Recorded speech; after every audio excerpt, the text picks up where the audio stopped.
گۆڕینên کەشوهەوای ماوەی چەند ساڵانە باندۆرێک بەرچاو لە سروشتی کریە و تایبەت بارانên vêdawiyê hatîn ku êkem care di mêjoya bajarê Duhokê da di mavê çend demjimêreyan da 106 ملیمên baranê barin. التغيرات المناخية تشد بنوكا العالم همينة نبز في ديكنا افشا بالا صالانو تو سيجي ايكوديجي هاد بو هر دو كي داجي خلال روجي كي دا 150 مليم هاد بون بس حطانا كي اف تمو اف رقماك وجن اف تمو هاد بو ريكورد كيرنش اش جهتا بس اف هادش كاندن يا في نقله 150 نه بوينت نه هاد بو عند بيجين 106 مليم هاد بون روجي كي دا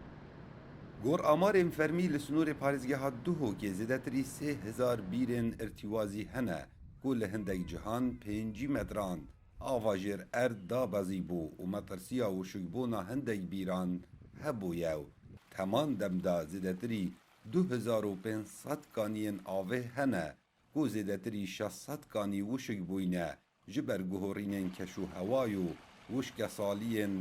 salên derbasbûyî. هشت سالی کارت کردن روشا آواکانی آجیت کردن بگو من چون اوجی آواجر زویه وقتی از داد بزیتن آست آوه کانی آجی کمد بیتن یانجی برفش بونه چید اف روشا کو باشتر لحاتید اف ساله و سالن چوی دا روشا باران بارینه بفر بارینه آست روشا کانی آجی برف باشتر بونه چید Her dîsan sikirên avê mavê çendîn salan e astê avê tê da sal bû salê dabeziye. Lê piştî baranbarînên bihêz, astê avê gelek bilind bûye di nava sikiran da ku mavê çendîn salan e av bi vî qebareyî tê da embar nebûye. اگر ام بحثی افساله بکەین تقریبا 13 متر ئاستێ بەنداوێش بیدایەتە دەست پێکردنا وەرزێ بارانبارینە حتانوکە دگەل پارسال فەرقن یعنی ئەف ساڵە 13 متر بلندترێ لێ هاتیش پارسال ڕێژە کوگەهکردنا ئاوێژی گەلەکە زێدە بۆی ئەکید چونکو ئەگەر بەراوردیە بکەین پارسال وەکی ئەڤرۆ کەمە 20 میلیۆن متر سێجایەت ئاوێ هەبوون ناو سکرێ دهوکێدا نوکەمە 45 میلیۆن متر سێجایەت ئاوێت هەین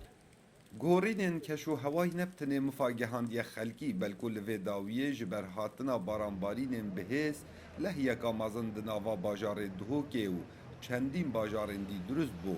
Bû sedema ji navçûna sedan xanû û kelûpelên nava malên hewlatiyan da. Lê heman demda şarazayên keşnasî dibêjin